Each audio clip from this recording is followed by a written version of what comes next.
If you are reading this, then I am dead, and you are standing aboard a derelict Cyclone-class patrol ship, the USS Mistral, with her engines dead and her electrical systems non-functional.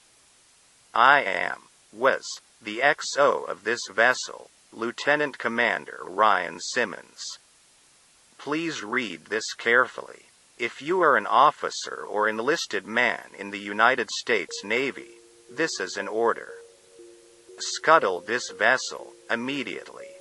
Do not finish this letter. Get off the Mistral at once, and send her down. Consider this a quarantine scenario. All hands are likely dead. God help you if they are not.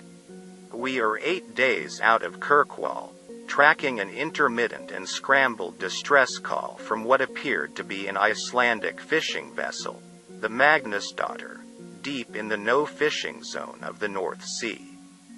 We found the vessel, or rather, we found a mile-wide streak of oil and fragments, the largest of them still burning. The night before, the enlisted man on watch had reported seeing a flash of light on the horizon. The Magnusdotter's crew was nowhere to be found, except for one lone fisherman, unburned and floating at the far end of the debris field. He had been shot in the forehead with a small-caliber revolver. When we fished his pale blue corpse from the frigid water, he was still clutching a fishing knife in one clamped hand.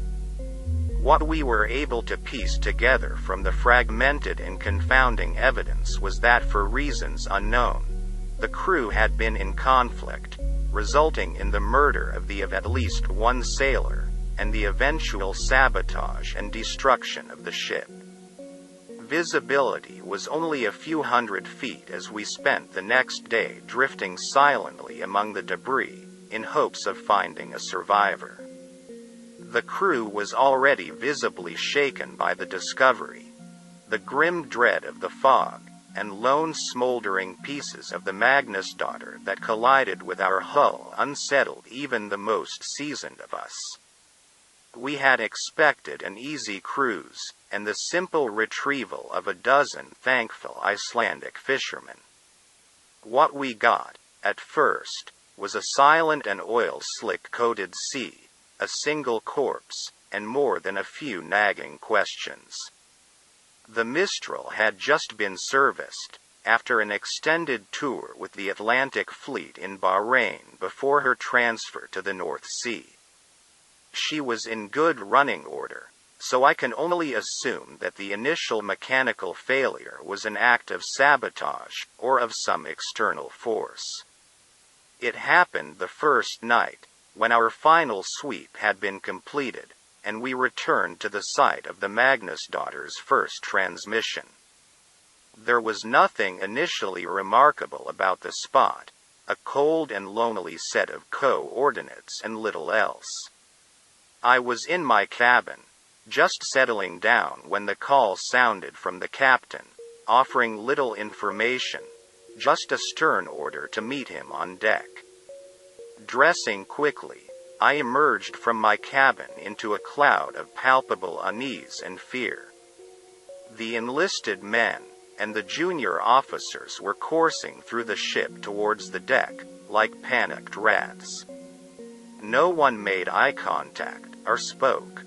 There was none of the usual gallows humor, or camaraderie, that bubbles up in situations of limited information, just a grim inertia that pulled us out into the Arctic night. On deck, the night was unnaturally clear and cold, and the bright of the stars burned in the frosty air. Around us in every direction, just a few hundred yards away, the fog and clouds whirled, as if held at bay by our presence. The captain was at the railing, leaning over along with the men on watch. I approached him, suddenly desperate and panicked to know what was happening, when I saw it, the light flooding up from beneath us. The sea was flat, like the surface of a mirror. The water was black, reflecting the pale pinpricks of the stars, but beneath the surface, something glowed with a cold light. Pulsating shapes of violet, green, and deep cobalt blue shone from beneath. They flowed and merged and shimmered silently, deep below the glassy sea.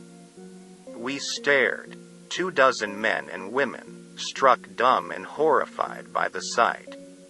There was a sense of scale that emerged from the fluid movement of the lights. They seemed to be many fathoms beneath us, which would make them terribly large and impossibly fast. There were no solid shapes, and no disturbance of the water, just a deep field of liquid flowing light. We watched for what seemed like hours, entranced by the mesmerizing ballet of cold light, a mirror reflection of northern lights. When it ended, abruptly, there were 3 almost simultaneous events. First, the lights seemed to contract, each mote freezing in place and collapsing like the iris of an eye in bright sunlight. Secondly, there was a tremor in the air, that first raised the hair on the back of my neck. As the ghostly lights winked out of existence, it rose in intensity, until I thought my eyeballs might shake their way out of my head. Through the fog of sudden pain, I heard a noise rising above Arctic wind, a humming vibration from the Mistral herself, that matched the electric shuddering in my skull. It was as if every light bulb aboard the Mistral was suddenly flushed with power, flaring bright and buzzing noisily in their housings, and when the wine had reached a fever pitch, they began to pop and shatter among a shatter of sparks. From start to finish, it lasted less than 2 seconds, and we were left floating silently in the dark waters, beneath the starry sky, on a dead and crippled boat. The damage was invisible, without any obvious cause, and total. Nothing aboard the Mistral worked. Each carefully crafted system of multiple redundancies had crumbled. Every light was shattered, and even the replacement bulbs, and the small flashlights we all carried held fused and useless filaments. Satellite phones, shortwave radios, all means of communication were useless bricks of plastic and wire. Every battery was dead, every stereo system was silent. We were adrift, without sail or engine, isolated from the world by 100 miles of black and silent sea.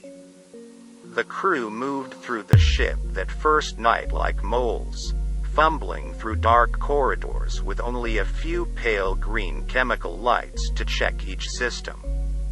They relayed each disheartening message like a fire brigade through the darkness, to where the captain and I stood on the deck, trying to make sense of the senseless. At last, when nothing else could be done, I fumbled my way back to my cabin, and tried to sleep, the darkness feeling like an oppressive many-fingered hand, slowly gripping my chest. The next morning, I again took stock of our situation, hoping for some fragment of hope we had passed by in the night. The damage was total. We would have to find a way to send a distress call, and hope that we had not drifted too far from our last known coordinates.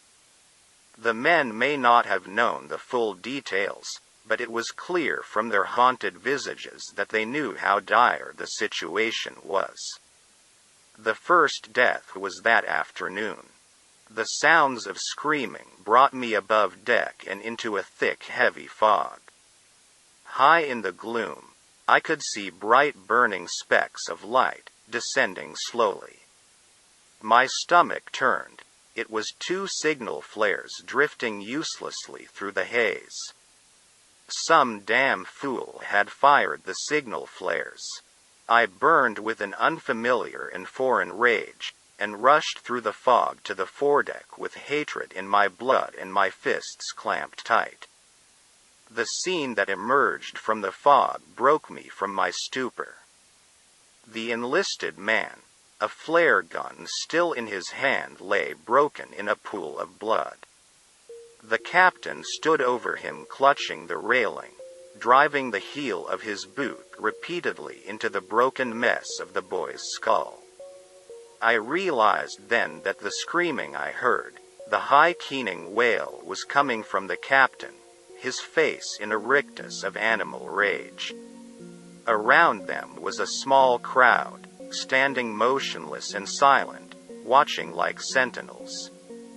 The captain turned to see me, and dropped into a crouch, his fingers wrapping around the flare gun, and he raised it level with my eyes. We stared for a long moment at each other, our eyes locked as he panted heavily, his face lightly spattered with blood. The only sound was the wet gurgling exhale of the enlisted man's death rattle, a bubble of blood forming on his ruined face. I'd served with this man for nearly a decade.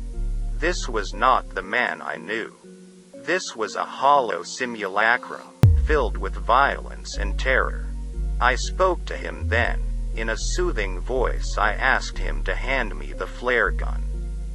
He said nothing at first, and then spoke, his voice a tiny trembling sound that was swallowed up by the thick gloom around us.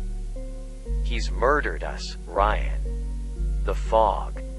The flares will never. He shook his head and clenched his eyes tight, as if he were trying to shake himself from a dream. Then he shuddered once, violently, his back arching like a seizure. This little fuck has killed us. He choked out. The flare gun wavered in the air, and I took a step closer, reaching out for him. He opened his eyes and I froze again as we stared silently at one another. You're going to die here. He giggled quietly. I always wanted to watch you die, you fucking coward. He tilted his head back and laughed, one hyena-like bark to the gray sky, and then put the flare gun in his mouth and fired, the last flare igniting and temporarily bathing his head in a halo of magnesium orange and smoke. He tumbled back over the railing. If there was a splash when he hit the water, it was swallowed by the fog. I stood for what seemed like a very long time. It slowly dawned on me that I was alone, the silent audience having melted away below decks, no doubt taking the grim tale with them. I feared for morale, an absurd concern, I realized now, but could not move from the spot, as if sheer force of will would cause the sea to regurgitate this man, my friend. The first gunshot broke me from my reverie. In the emergency lockers, I found that a handful of flare guns remained, and I stuffed one into each pocket, and entered the dim passageway to below deck. Over the hollow retort of gunshots, other muffled sounds began to emerge, the choking sobs, the screams of pain and anger, all bringing the faint impression of the copper smell of blood. The dark was oppressive and thick as my heart rose in my chest. The pale fading light of the chemical glow sticks that hung at regular intervals illuminated the bare corridor, and I moved slowly toward my cabin. It had been sacked, and my service pistol was missing. The next two cabins held the corpses of the junior officers, their broken forms still in their bunks, skulls opened like blossoming flowers under the point-blank shots. I felt the distinct and irrational desire to run on deck and leap overboard, to swim away from the boat into the unknown sea. I gripped a flare gun and held it out ahead of me, less like a weapon and more like a talisman, and began to pace slowly down the corridor, to the enlisted bunks. The door was wide open, and the smell of blood and fear and shit was nauseating. As my eyes slowly adjusted to the dim, I saw a field of bodies, torn, shredded, and shattered by bullets and makeshift clubs. A few of the men still moved, twitching slightly. I watched in frozen terror as one man, his face a mask of blood and rage, turned up his head to regard me, and with a weak cry of rage, began to drag himself with his arms, trailing a broken and shattered leg, towards me. From the shadows, another form pounced on him, a boot digging into the wounded man's back with a wet cracking sound. I recognized the attacker's face in the green chemical dim, a quiet and bookish young man. Like the captain, this was not the man I knew. This was a beast that wore his skin. He reached down and grabbed the wounded man's jaw, thumbs slipping into his mouth. The wounded man growled, a feral mindless sound, and tried to bite down, but his attacker gripped tight and pulled. The jaw came off with the sound of tearing tendons and an ululating shriek that vanished into the air. I was no longer breathing, holding silently at the entrance, but the attacker snapped his head up to see me, nostrils flaring. The jawbone hit the floor with a meaty sound, and he lunged toward me with silent animal grace. I fired the flare gun, and it hit him square in the chest. His shirt caught fire, and all air escaped his lungs with a sudden forceful exhale, but impossibly, he continued on towards me. As I passed through the portal and slammed the door, the fire had climbed into his hair and he was squealing now, his clawed hands still outstretched towards me. I felt him impact against the door, and saw that nightmare visage wreathed in fire through the small porthole, lips already burnt away to reveal 2 rows of perfect teeth. He wailed and began to smash his burning form against the door. Once, twice, 3 times, and then silence. I raised my eyes to the porthole, and saw only the faint image of the burning shape as it disappeared into the darkness. All conscious thought evaporated and I fled from that charnel house. I have barricaded all entrances to below deck now, and have doomed myself to slow death at the hands of the enveloping cold. I can still hear the living ones down there, screaming and banging on the doors. They are not the men that I knew. I console myself with this thought, as I leave them in the dark to starve or murder each other. If you have read this far, and have not fled these waters, or God forbid, are still aboard the Mistral, then I beg you again, leave now, while you can. Do not look below deck. There are none of us left to save, and certainly none worth saving. It's cold now, and the fading day surrendering the wan gray light to the dark.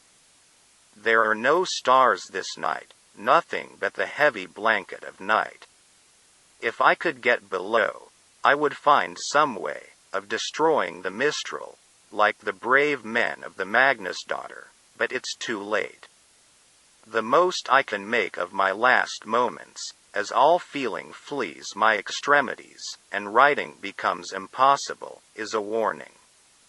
Please, send us into the deep, tell no one you found us, and never return. V. There are things and primal desires older than man, and forces beyond the grasp of our simple minds, and they dwell here, beneath the frozen sea.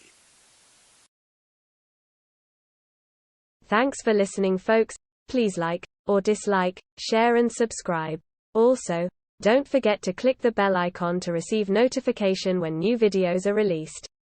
Leave a comment below if you have more to say, that just a like or dislike. While you are down there, leave a suggestion for what I should read in the future.